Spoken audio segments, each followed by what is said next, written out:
and welcome to The Breakdown, where we get into all of our favorite fantasy series, get into publication details, as well as some spoiler-free information around the story, so you can decide if you want it to be your next reading journey. And today, we're going to be talking about maybe the most important series in the history of the channel here, which is going to be The Wheel of Time. Quickly, I'd like to address a couple things that I'm constantly being asked about before we get into the breakdown, though if you'd like to skip to it, time code right here. First and foremost, why is there not that much Wheel of Time content anymore? Well, if you go to my creator page and search Wheel of Time, of the thousands of videos I've made, here's how many of them are Wheel of Time related. Granted, a portion of these are just fantasy newses that are covering things around the development of the show, but a lot of them are deep dives into the series, and I've kind of just said my piece. I don't have a whole lot new to bring to the table. Even for the read-along I was in the middle of doing, I just felt so redundant from the summary videos that I had made years and years and years ago, which, yes, need to be updated, and I probably will eventually get to in the future. But on top of that, when the show was coming out, this fandom got real ugly and really unpleasant to make content for. People furious with me for not liking it enough, though that was not nearly as big as the amount of people who were mad at me for finding any redeeming qualities in it at all, because the internet says nothing can just be mediocre, it has to be anger-worthy or praiseworthy. So there was just a sour taste in the air, and simultaneously I was discovering a lot of new series that I was finding almost as much passion for that I once had for the Wheel of Time. But the important takeaway is, no, I'm not done making Wheel of Time content forever. Absolutely, there will be more in the future if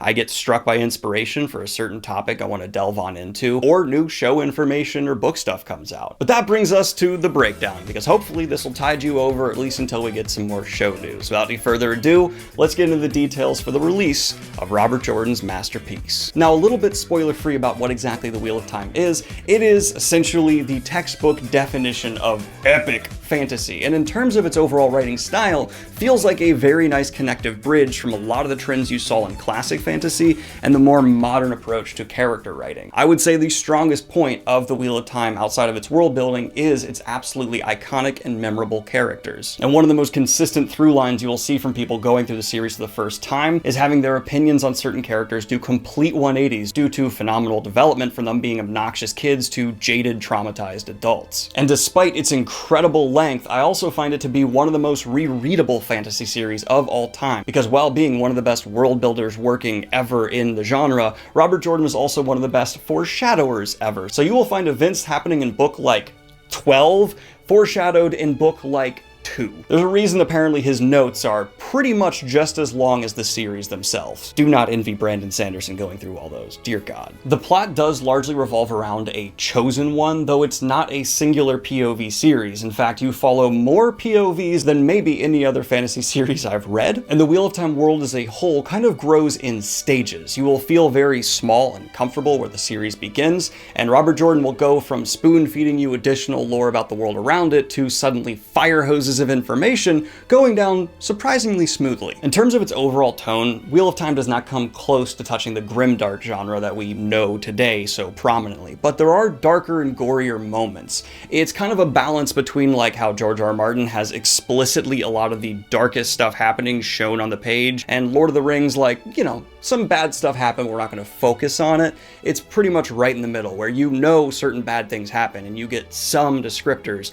but you're not going to go into that really visceral, vile detail that's going to make it feel like you're just reveling in pain. Its magic systems, which yes, there are multiple, simultaneously have hard rules in place while feeling extremely whimsical at times. And of all the authors I've talked to throughout my career on YouTube, Wheel of Time is probably the most cited outside of Lord of the Rings for being influential for the authors you know and love today. There's an infamous clip of the Wheel of Time being called America's greatest fantasy series. No one is actually qualified to just point at it and say whether or not that's true, but personally, yeah, I believe that. We're gonna go ahead and kick it off with the release of Eye of the World, which came out January 15th of 1990. Published by Tor, it had 310,191 words. You're listening on Audible, it'd be 29 hours and 32 minutes. And yes, it kicked it off right away, having Michael Kramer and Kate Redding narrate it, and those two, absolutely gave a voice to the series that fit it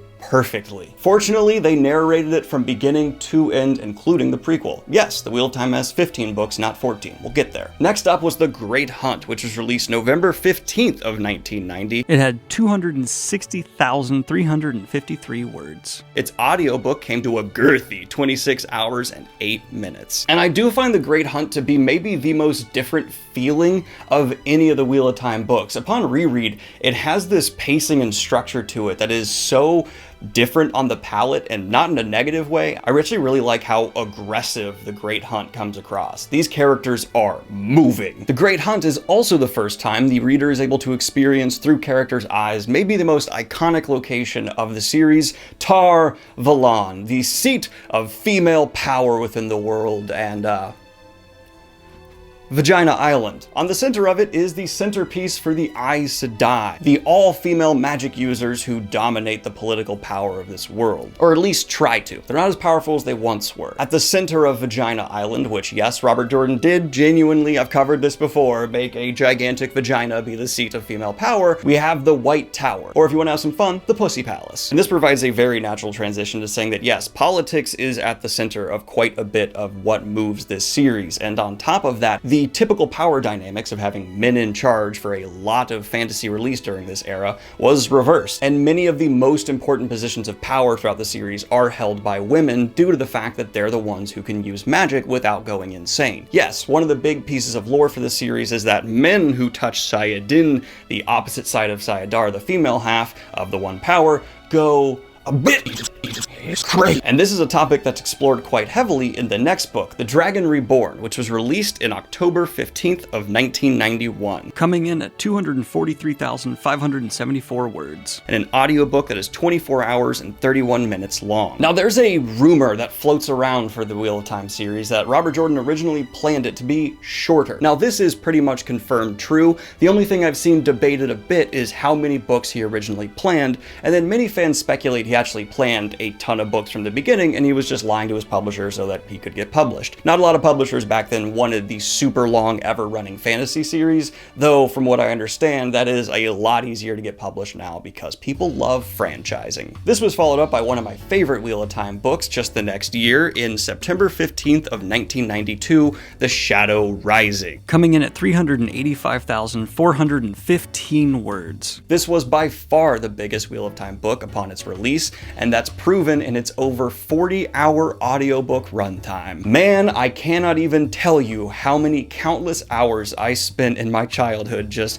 putting on headphones with my little disc player and disappearing into this world to escape whatever was causing me some trauma in my childhood. That's why the Wheel of Time means so much to me. When I was a kid from ages like 11 to 17, actually no, even beyond that, when I had a friend die in college, I went right back into this world. And yeah, it's just been a place of safety for me, and it's why I care so much about it. The Wheel of Time kept its thicker word count though with the next release, The Fires of Heaven, Book 5, released October 15th of 1993, containing 345,954 words, with a substantial 36-hour and 34-minute audiobook. And we're well past the point in the series where the Wheel of Time has proven itself to the reader to be one of the largest fantasy worlds ever created. Right up there with Malazan and Lord of the Rings, Robert Jordan, through books especially 4 and 5, let the reader know that while we are many books in, there is still so much more to learn. And I remember as a little kid kind of discovering that and latching onto it and being so excited, like, wait,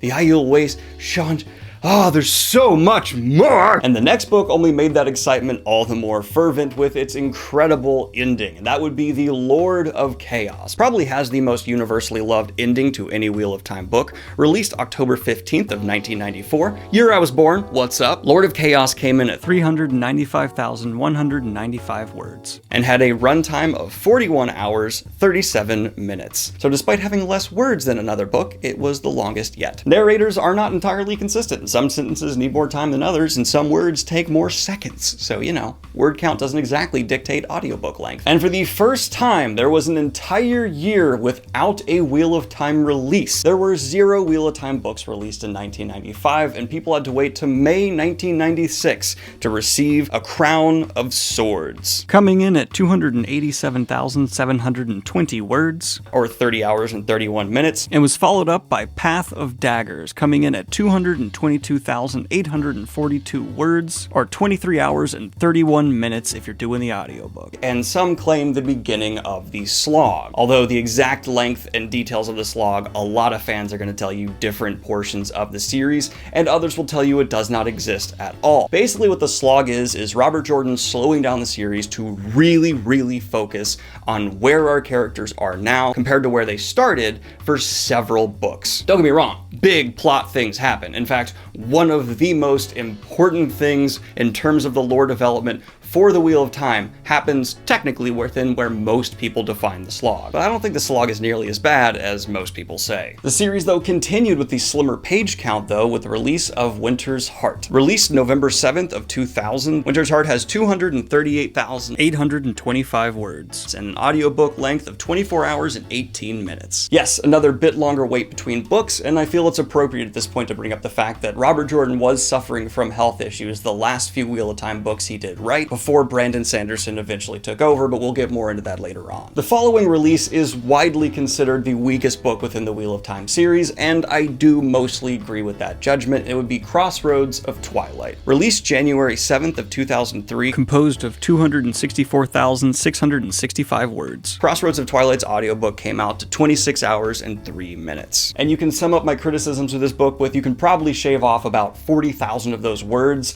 and improve Crossroads of Twilight quite a bit. But for Robert Jordan's second to last release within the series, he didn't just continue the story. In fact, he jumped way back in time and gave us a prequel that, yes, was released before Knife of Dreams, and in my opinion, that is the end of the slog, because A New Spring, which follows Moraine Damodred and Lanman Dragarin, 2 characters were introduced at the very beginning of the Wheel of Time, is a blast. It has a very different pace and feel than almost any other Wheel of Time book, and where exactly you should read it is highly debated among fans, though I've kind of just defaulted to being like, hey, release order. Do it after Crossroads of Twilight. I think its shorter length and punchier reading experience is a great way to end that slog, if you're experiencing it. It also falls into a preference I have for smaller stories set in gargantuan fantasy worlds, so that's cool. But New Spring was released January 6th of 2004 and is the shortest Wheel of Time book by a large margin, with only 121,852 words. Or 12 hours and 31 minutes on Audible. And yes, takes place 20 years before Eye of the World. And now we have reached Robert Jordan's last fully authored book for the Wheel of Time, and in my personal opinion, the best Wheel of Time book, Knife of Dreams. And I'm not just saying that because it's Robert Jordan's last. I would criticize this book if I felt it was worth it, but check other reviews. Knife of Dreams is a banger, and having Robert Jordan end his solo authoring of the series with Knife of Dreams feels oh so appropriate, because Knife of Dreams for me is the best example of Wheel of Time bringing together its best strengths and having points the series was often criticized for minimized to almost a non-existent extent. Knife of Dreams had 267,807 words, or an audiobook length of 32 hours and 24 minutes. Released October 11th, 2005. And yeah, I was old enough that I remember Robert Jordan passing. It was devastating to me and made me immediately start rereading the series. And I sat in front of my desk and just stared at the screen for a while, terrified that this book that had been such a fundamental part of my growing up was just never going to be concluded. It felt like an unfinished masterpiece. And there was some sentiment among the online fandom that it should be left in that way. Never completed, just a masterpiece from Robert Jordan that we don't get to know how it ends. And I remember how incredibly controversial it was when Brandon Sanderson, a nobody author at the time that no one had heard of, was selected to continue the series. Brandon Sanderson was actually selected by Robert Jordan's widow Harriet due to a letter he penned on his blog talking about how incredible of an author Robert Jordan was and how foundational to his own writing he found the Wheel of Time. But talk about about being proven wrong, I was one of the people who was like, who's this Brandon Sanderson guy? What's Mistborn? Mistborn was not nearly as successful as it is now. With everything we know now, it's very easy to say that, yeah, obviously Brandon Sanderson taking the wheel was a great call. But I definitely get the fear of the people in that time being like, why is it just this dude? There's also a lot of false rumors that originally George R. R. Martin, who Robert Jordan was close with apparently, was considering finishing the series, but that was apparently never even coming close to fruition. But finally, moving on from Knife of Dreams, let's talk about Brandon Sanderson's first release within the Wheel of Time, The Gathering Storm. This is where it is most apparent that yes, Brandon Sanderson was not Robert Jordan, and you can distinctly feel, especially some character changes with the new author at the wheel. But a lot of that was smoothed over in subsequent releases, and it wasn't that jarring to begin with. With the biggest delay yet though for the Wheel of Time, Gathering Storm was released October 27th of 2009. It had 296,221 words, and its audiobook was 33 hours and 2 minutes. And I want to make clear, it's completed by Brandon Sanderson. Jordan already had so many notes on the next few books that while what Sanderson did was no easy task, he did have guide rails from Jordan left for him. If you're counting New Spring as the 0 book, the next book was the 13th with Towers of Midnight, released November 2nd of 2010. Towers of Midnight had 325,997 words, and a 38-hour and 17-minute audiobook. The final book in the Wheel of Time, A Memory of Light, was released January 8th, 2013. It had 364,957 words, and the longest audiobook to date with 41 hours and 51 minutes. Interestingly enough, these final 3 books were originally supposed to be 1 or 2, but that was not possible to end the story, so quite understandably they were split into 3. It also was no easy task for Sanderson to wrap everything up in Memory of Light, but near universally, people think he did absolutely an incredible job. I actually personally have never talked face to face with any of the hundreds of Wheel of Time fans I've met and had any of them say they did not love Memory of Light. It is one of the most universally appreciated Wheel of Time books. And I would maintain in the history of literature, what Brandon Sanderson managed to accomplish with penning the last 3 Wheel of Time books is one of the greatest achievements any author has ever accomplished. It is unbelievably mind-blowing to me to not only have the nerve as a young author to do that, but the skill to do it well. And his career since then has only proven the point. Whether you love Brandon Sanderson's books or think he's overhyped like some do, you have to appreciate what he did for Wheel of Time fans here was beautiful. Alright, but let's get into the totals. In total, Wheel of Time is composed of 4,373,157 words. All of its audiobooks back to back, including the prequel of course, comes out to 19 days, 5 hours, and 25 minutes. So every now and then when you have someone tell you like, I finished Wheel of Time on audiobook in 2 weeks, you can literally tell them, no you didn't, that's physically impossible. I've had people say that. That's not possible, you did not do that. I listened to 1.5 speed, did you not sleep? You had to have not slept. One last story from my childhood to finish off this Wheel of Time video that for some reason I'm getting like a little bit emotional talking about. When I was transitioning from Path of Daggers to Winter's Heart, I was so young I couldn't actually afford to buy the book on my own. My allowance was like $2 a week or something like that. So I remember asking my mom to try and give me the book because of how much it meant to me. And I was dyslexic, so she had loved encouraging me to read. But the hardback for some reason, like the only one we could find was like $80. So my mom went to a bunch of used bookstores to finally get me Winter's Heart at a price she could afford, and that was just really something that meant a lot to me as a kid. Thanks, Mom. And I was a little bastard when she brought up the idea of getting it from the library, because even back then I was like, no, I need to own my books. I'm not gonna rent it. Lame. Thanks for putting up with me, you're the best. That has just been your latest episode of The Breakdown. Thank you so much for tuning on in, I really appreciate it. If you have read the series, let me know what fun information I should have included in the comments down below. And if you're new to the series, just convincing you to pick it on up, it's quite the commitment, but goddamn is it worth it. I'm Daniel Green, and this has been The Breakdown.